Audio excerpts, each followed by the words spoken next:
پہلی بنیاد توحید ہے، دوسری بنیاد نماز ہے۔ اسلام کی جو دوسری بنیاد ہے وہ نماز ہے۔ نماز ایک اہم عبادت ہے، محترم بالشان عبادت ہے۔ جب یہ ایک اہم عبادت ہے اور اسلام کا ایک اہم رکن ہے تو اس کو سیکھنا بہت ضروری ہے۔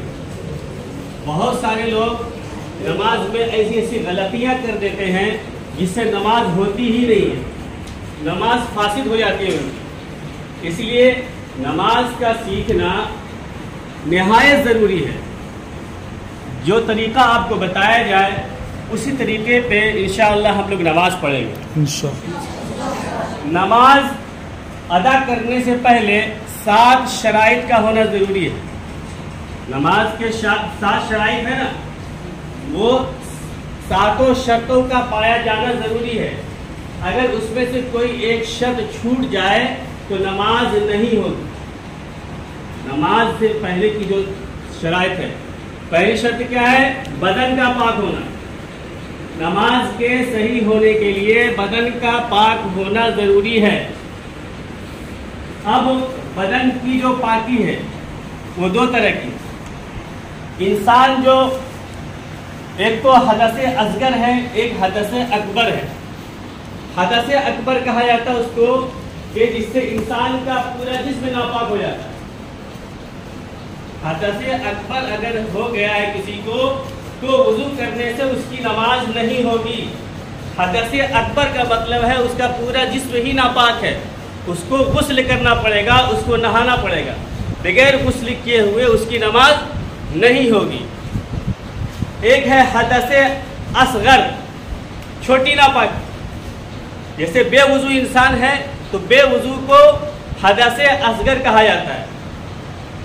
وضو جو ٹوٹ جاتا ہے گویا وہ حدث اصغر ہو گیا، تو حدث اصغر سے پاک ہونا بھی ضروری ہے۔ تو نماز کے شرائط میں سے پہلی شرط بدن کا پاک ہونا، بدن دونوں حدثوں سے پاک ہونا چاہیے۔ اور نماز کی دوسری شرط ہے کپڑے کا پاک ہونا۔ ہمارے جسم پر جو کپڑا ہے وہ کپڑا پاک ہونا چاہیے۔ جسم پر کرتا پاجامہ لنگی حتیٰ کہ ٹوپی یا دستی جو بھی ہے سب پاک ہونا چاہیے۔ دوسری 2 شرطیں ہو گئی۔ اب تیسری شرط ہے جگہ کا پاک ہونا۔ جس جگہ ہم نماز پڑھ رہے ہیں اس جگہ کا بھی پاک ہونا ضروری ہے۔ ہمارا بدن پاک ہے، ہمارے کپڑے پاک ہیں، لیکن ہم جہاں پر نماز پڑھ رہے ہیں وہ جگہ ناپاک ہے تو ہماری نماز نہیں ہوگی۔ سب یاد کیجئے، 3 شرط ہو گئی، بدن کا پاک ہونا، کپڑے کا پاک ہونا اور جگہ کا پاک ہونا۔ چوتھی شرط ہے ستر کا چھپانا۔ کیا ہے؟ ستر کا چھپانا۔ ستر مرد کا الگ ہے، عورت کا الگ ہے۔ مرد کا ستر ناف سے لے کے گھٹنے تک، گھٹنا شامل ہے، گھٹنا چھپا لینا چاہیے۔ یہ ناف سے لے کر کے گھٹنے تک اگر چھپا ہوا ہے تو نماز ہو جائے گی۔ لیکن بہتر طریقہ اور سنت طریقہ کیا ہے کہ شرعی لباس میں رہیں، کرتا پاجامہ ٹوپی پہ رہیں، سنت طریقہ۔ نماز کے صحیح ہونے کے لیے ستر کا چھپانا ضروری ہے۔ کتنی شرطیں ہو گئی؟ 4 ہو گئی۔ 5ویں شرط ہے نماز کے صحیح ہونے کے لیے قبلہ کی طرف رخ کرنا۔ کعبہ کی طرف ہمارا رخ ہونا چاہیے، ہمارا چہرہ ہونا چاہیے، جب یہ ہماری نماز ہوگی۔ 5 ہو گئی۔ 6ٹھی شرط ہے وقت کا ہونا۔ جون سی نماز پڑھ رہے ہیں ہم، اگر ظہر کی نماز پڑھ رہے ہیں تو ظہر کا وقت ہونا ضروری ہے۔ عصر کی نماز پڑھ رہے ہیں تو عصر کا وقت ہونا ضروری ہے۔ اسی طریقے سے اور اگر بے وقت ہم نماز پڑھ رہے ہیں تو ہماری نماز نہیں ہوگی۔ ابھی ظہر کا وقت نہیں ہوا ہے، ہم اگر نماز پڑھنا چاہیں تو ظہر کی نماز نہیں ہوگی۔ ہاں، پچھلی جو نمازیں ہماری چھوٹ گئی ہے، جو قضا نماز ہے وہ تو ہو جائے گی، لیکن جس نماز کا وقت نہیں ہوا ہے اس کو ادا کریں گے تو نہیں ہوگی۔ 7ویں شرط ہے نماز کے صحیح ہونے کے لیے نیت کرنا۔ بغیر نیت کے ہماری نماز نہیں ہوگی۔ ہم آئے دوڑتے ہوئے اور نیت مان لی اللہ اکبر کہہ دیے تو ہماری نماز نہیں ہوگی. تو نماز کے صحیح ہونے کے لیے نیت کا بھی ہونا ضروری ہے. تو کتنی شرطیں ہیں نماز کے صحیح ہونے کے لیے؟ پہلی شرط، دوسری شرط، تیسری شرط، چوتھی شرط، پانچویں، چھٹی، ساتویں نیت کرنا. تو پہلی شرط کیا تھی؟ بدن کا پاک ہونا. بدن کے پاک میں وضو ضروری ہے، بے وضو نماز نہیں ہوگی. تو نماز سے پہلے وضو کا طریقہ ہمیں سیکھنا ہے.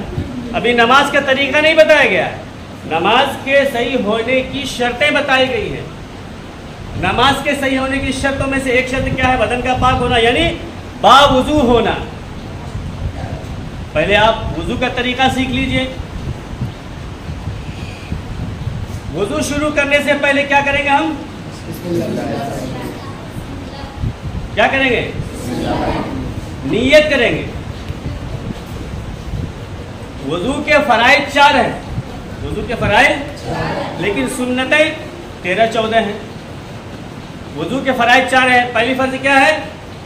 پورا چہرہ دھونا. وضو کے فرائض میں سے پہلا فرض کیا ہے بھائی؟ پورا چہرہ دھونا. پیشانی کے بالوں سے تھوڑی کے نیچے تک، ایک کان کی لو سے دوسرے کان کی لو تک. دوسری شرط کیا ہے؟ دونوں ہاتھ کہنیوں سمیت دھونا. کہنیوں تک نہیں، کہنیوں سمیت. اور تیسرا فرض کیا ہے؟ چوتھائی حصہ سر کا مسح کرنا. اور پانچواں فرض کیا ہے وضو میں؟ چوتھا فرض کیا ہے؟ دونوں پاؤں ٹخنوں سمیت دھونا. تو یہ وضو کے 4 فرائض ہیں. وضو کے 4 فرائض ہیں. اگر ان فرضوں میں سے کوئی ایک چھوٹ جائے تو وضو ہوگا؟ وضو نہیں ہوگا. اب دیکھیے ہم کو وضو کرنا کیسے ہے، اس کا طریقہ ہے. سنت طریقے پر کیسے ہم وضو کریں گے؟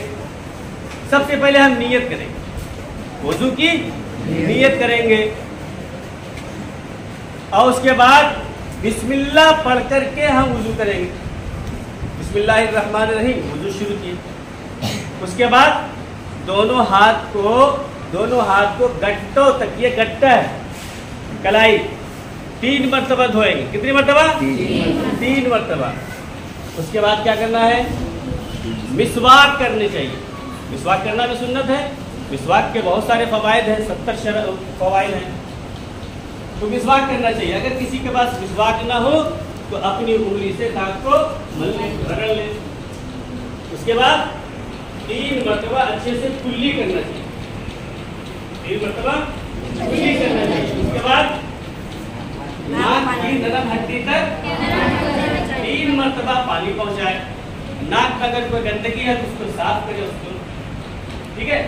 اس کے بعد کیا کرنا ہے؟ پورے چہرے کو 3 مرتبہ دھونا ہے.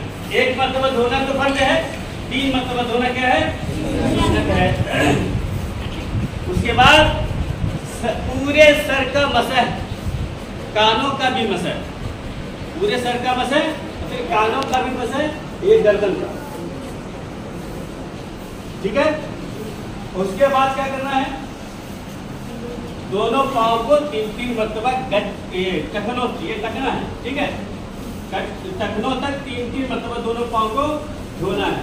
ہاتھ دھوتے وقت جو ہے انگلیوں کا خلال کرنا ہے. اسی طریقے سے پاؤں دھوتے وقت بھی انگلیوں کا خلال. وضو جب ہم کر چکے ہیں تو وضو کے بعد ہم کو کیا کرنا ہے؟ پھر دعا پڑھنا.